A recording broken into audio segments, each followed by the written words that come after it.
Mr. Chair. I'm going to call Chris Farr for you. Oh, I had still... Sorry. Thank you very much, Mr. Chair, for the chance to have a contribution to part one. And in an effort to try and garner some kind of favour with you to get a second call, I'm just going to outline what I intend to have a talk about here.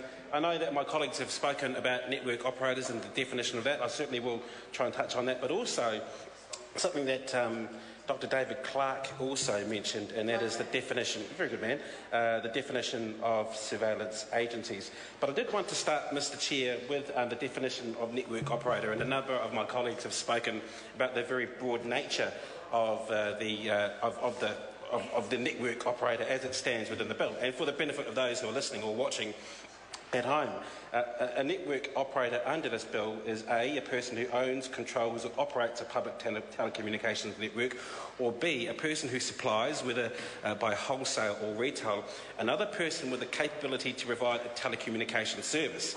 Now, Mr.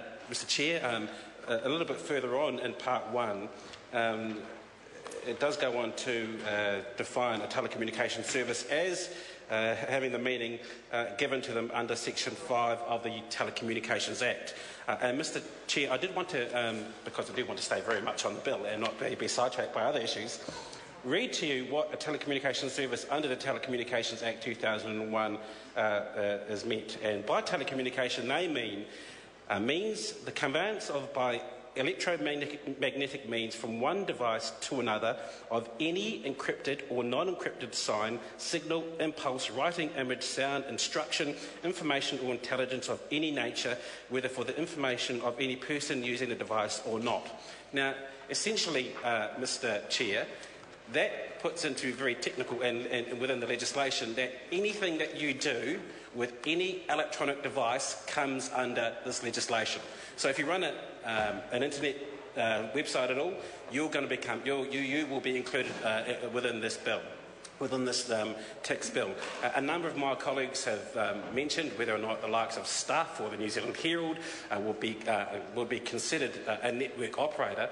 And within the definition of telecommunication within the 2001 bill, that certainly seems the case. So Trevor Mallard, he's absent, I'm sorry, he's not with us at the moment, mentioned the instance of a school in Auckland and whether they would be considered a network operator.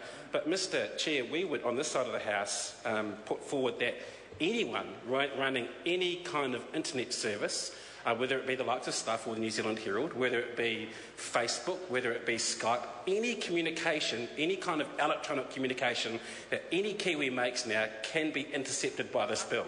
Now that goes to the very heart of the major concern that you saw on the streets of New Zealand about 2 months ago, when thousands, if not tens of thousands of Kiwis who were very concerned about the likes of the definition of a network operator within this tax bill and the GCSB bill, which is the cousin or very close cousin of this bill, the companion bill to this piece of legislation, were very concerned about what this meant for their everyday communication. And Mr. Chair, if I do want to go back to the definition of telecommunication within the 2001 Act, it says the conveyance by electromagnetic means of one device or another of any encrypted or non-encrypted sign, signal, impulse, writing, image, sound, instruction, information or intelligence of any nature. So that means, Mr. Chair, anything, whether it be a text message, whether you Skype someone on the other side of the world, this legislation gives the ability to the GCSB or pretty much any other surveillance agency with no checks or balances to be intercepted. Anything that they want to do with any electronic communication can be intercepted. And Mr. Chair, we have major concerns with that, and we don't think that the balance has been right, especially around some of the Bill of Rights applications around this bill and the GCSB bill. Mr. Chair, can I move on to another piece of part one, and that is around the definition of surveillance agency. And as it stands in this piece of legislation at the moment, surveillance agency means A, a law enforcement agency, or B, an intelligence and security agency. There are major concerns from this side of the House around this at the select committee stage, so my colleague Claire Curran has helpfully put forward a SOP under number 370, which will look to replace the definition as it stands now with surveillance agency. And Mr. Chair, I'd like to just take a chance to, Mr. Chair. Mark Mitchell. I move that the question be now put. I'm going to hear from Brendan Horan. Chair. I'm taking a first